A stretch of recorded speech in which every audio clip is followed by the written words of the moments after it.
So let me read from Exodus chapter 20, verses 8 onwards. Remember the Sabbath day by keeping it holy. But let me pause there because confession, we forgot the Sabbath. Last week we jumped ahead to respect your parents and we forgot the Sabbath. And so what we're doing is we're going back and we are guilty of forgetting the Sabbath. So we are not going to forget the Sabbath. So let's start again. Remember the Sabbath day by keeping it holy. 6 days you shall labor and do all your work, but the seventh day is a Sabbath to the Lord your God. On it you shall not do any work, neither you nor your son nor your daughter, nor your male or female servant, nor your animals, nor any foreigner residing in your towns. For in 6 days the Lord made the heavens and the earth, the sea and all that is in them, but he rested on the seventh day. Therefore the Lord blessed the Sabbath day and made it holy. Exodus 20 verses 8 to 11. So I'd like to share a couple of quotes from this great article that Tim Keller wrote called Wisdom and Sabbath Rest. And he says here, the purpose of Sabbath is not simply to rejuvenate yourself in order to do more production, nor is it the pursuit of pleasure. The purpose of Sabbath is to enjoy your God, life in general, what you have accomplished in the world through his help, and the freedom you have in the gospel, the freedom from slavery to any material object or human expectation. The Sabbath is a sign of the hope that we have in the world to come. Some good, deep theological thoughts there. He goes on to say some more stuff, which I think is what I want to pick up on. He says, associated with the Sabbath laws were gleaning laws, such as Leviticus 19, verse 9, in which field owners were not allowed to reap to the very edges of their fields. They had to leave a percentage of grain in the field for the poor to come and harvest. Sabbath, then, is a deliberate limitation of productivity as a way to trust God, to be a good steward of yourself, and to declare freedom from our slavery to work. I want to pick up on those thoughts. But just to mention, if you remember the story of Ruth, what was she doing? She was gleaning the edges of the field.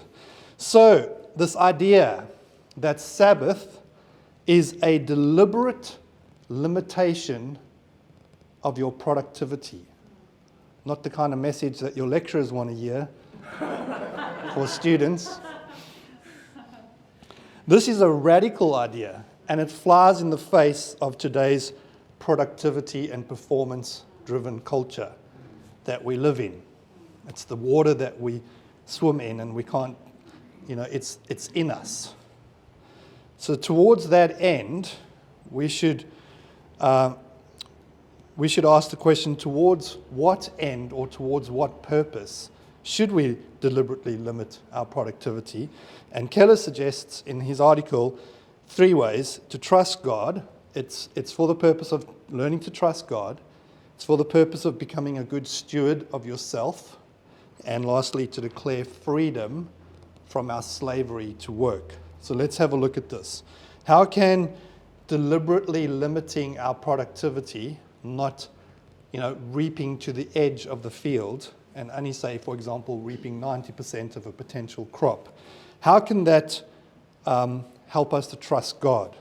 Well, for Israel then, to not reap to the edge of the very edges of their field, ultimately was to leave some for the poor, so that the poor could come and they could be replenished by actually working and taking that which was there.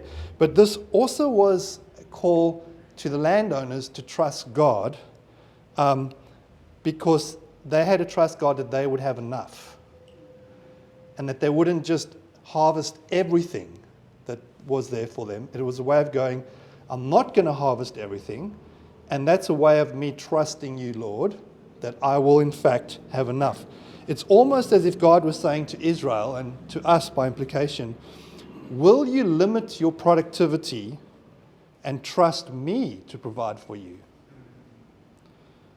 Now, I remember when we first moved over from South Africa, probably back in 2003, 2004, and At one point, I was studying full-time with AIFC, and I was just like on the Oz study stuff and our part-time job, and finances were what? What's finances? And I remember saying to my kids were quite young, I really feel like having potatoes for dinner tonight. And we didn't have much food in the pantry. And like an hour later, my son comes to me, and he's got this stunned look on his face. And he says, the neighbor just came and said, I've got all these extra potatoes from the farmer. Would you guys like a big bag? And he answered the door, and he got them, and he brought them in. But if he hadn't heard me saying earlier, he wouldn't have had that kind of stun. He probably would have looked at it and gone, why are you giving us potatoes? Like how random is that? And just potatoes. But he was totally blown away. And for us, it was a little sign that God was able to provide. I was studying full-time, and finances weren't in abundance, and it was a little sign that God is actually, I've got you, trust me. And so sometimes God calls us to put ourselves out there, and it's going to limit what we could have otherwise done in our own strength, but it's God calling us. So let's have a look at the next thing that Keller says. He says, limiting our productivity is a good way to be a steward of yourself. So if you're a good steward of yourself, what that actually means is you recognize your limitations. And once again, that's not very popular in today's kind of you can do it culture, to recognize your limitations and allow for the important but seemingly never urgent task of renewing yourself in your body. We're not just souls floating around and hindered by our bodies. We are embodied souls, and these bodies need renewal. So the following modern parable illustrates the point well. Once upon a time, a very strong woodcutter asked for a job in a timber merchant, and he got it. The pay was really good, and so was the work condition. For those reasons, the woodcutter was determined to do his best. His boss gave him an axe and showed him the area where he was supposed to work. The first day, the woodcutter brought 18 trees back. Congratulations, the boss said. Keep going that way. You're doing really well. Very motivated by the boss's words, the woodcutter tried harder the next day, but he could only bring back 15 trees. The third day, he tried even harder, but he could only bring back 10 trees. Day after day, he was bringing back less and less trees. I must be losing my strength, the woodcutter thought. He went to the boss and he apologized, saying that he couldn't understand what was going on. When was the last time you sharpened your axe? The boss asked. Sharpen? I've got no time to sharpen my axe. I've been too busy cutting trees. I think the parable speaks for itself. If we don't take time to sharpen the axe, we will become dull and lose our effectiveness in the things that matter. And things like our faith and our families and friends and health and everything. And sharpening the axe actually means the instrument of your body in this situation. Finally, how can we deliberately limit our productivity as a way to declare freedom from our work? Now, this particular area is very interesting, and I wish we had more time, but we will just touch on it now. So I've got a quote here from Andre, actually. God does not rest because he is tired. He does not rest from his work, but he rests in his work. Typical Andre saying, okay? God invites us to join him in his enjoyment of life and of his work of creation. In the Sabbath rest, our work is turned into a confession of the goodness of God, into song and thanksgiving for our existence and life. In the rest, we confess that everything does not depend on us and our efforts. And that's the little bit that I liked what he said. In the rest, we confess that everything does not depend on us and our efforts. So Keller goes on to say in his article, Sabbath is about more than external rest of the body. It's about the inner rest of the soul. And what you need to do is imagine an iceberg, your typical 1/10 above the water and the other 9/10 below the water.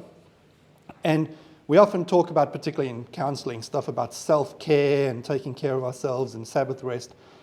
And we talk about all these practical things like taking time off, which is important, and resting physically, ceasing to work. But you can have all these good self-care practices in place. You can have good work-family boundaries. You can have a healthy lifestyle. You can get professional supervision. You can take the time off when you need to take off. And that's the tip of the iceberg. But yet, beneath the surface, your heart is still restless. You might be lying on the beach, resting in the sun, but your heart is restless. What's going on? What is going on? Keller says, God liberated his people when they were slaves in Egypt. And in Deuteronomy 5:12-15, God ties the Sabbath to freedom from slavery. Anyone who overworks is really a slave. Anyone who cannot rest from work is a slave. A slave to a need for success, to a materialistic culture, to exploitive employees, to parental expectations, or to all of the above, or many others. These slave masters will abuse you if you are not disciplined in the practice of Sabbath rest. Sabbath is a declaration of freedom. That's quite a statement. Anyone who overworks is really a slave. Anyone who cannot rest from work is a slave. And that's where we're talking about what's going on in the heart, not just having good external practices where you can tick your boxes and say, I'm practicing Sabbath rest. So is your heart still restless even though you have the best days off? Even though you have the best holidays? Even though you have the best practices in place? Is your heart still restless? And that's a question of the gospel. And that's a question of learning to rest in the finished work of Jesus, so that our acceptance before God is not based on our approval. Not based on our performance. Our approval before God is not based on what we can do for him, but resting in what he's done for us. And that is something that we continue to have to sink our roots into every day, to rest in the finished work of Jesus. So we've seen that to deliberately limit our productivity is a way to trust God. It's a way to be a good steward of yourself and to declare freedom from our work ultimately in the gospel. But how can we deliberately limit our productivity or not harvest to the edges in our everyday lives? One idea is you can inject Sabbath into your work. What does that mean? Some people are so given to overwork that even their regular time off doesn't really help them to stop being so exhausted because of their workload. But what some people have done is, as an inspiration from this, is actually deliberately set fewer goals for yourself in a given day or in a given week. Not harvesting your time to the very edges. Trying not to squeeze productivity out of every single hour of your day. And when I started to try to practice this, I realized that what that looked like in my calendar is to have white spaces. Like in any given day, to not book appointment after appointment after appointment, to leave some space. And who knows what God does in that space. Maybe someone pops in for a cuppa and you have a chat. And maybe that's just what your soul needed at that moment. But to actually not fill your 8 or 10 hours every day and squeeze as much productivity out. As an act of faith, maybe leave some space. Maybe leave some white spaces. Let's rest in the promise of Jesus and turn this into our prayer where Jesus says, "Come to me, all of you who are weary and carry heavy burdens, and I will give you rest. Take my yoke upon you.